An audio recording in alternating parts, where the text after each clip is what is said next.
उद्या 10 महानगरपालिकांसोबत 10 जिल्हा परिषदा आणि नगर पंचायत समित्यांसाठी सुद्धा मतदान होत आहे आणि यासाठी निवडणूक आयोगाची संपूर्ण यंत्रणा सज्ज झालेली असून ठिकठिकाणी कडेकोट बंदोबस्त तैनात आहे। मतदान सुरळीतपणे पार पडावे यासाठी निवडणूक आयोगाचे लाखो कर्मचारी काम करतात।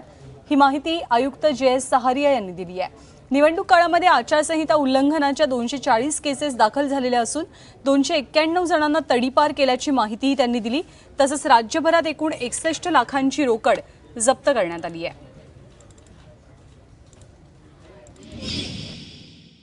आतापर्यंत राज्यामध्ये 200 पेक्षा जास्त इलिसिट अवैध शस्त्र जप्त करण्यात आलेले आहेत।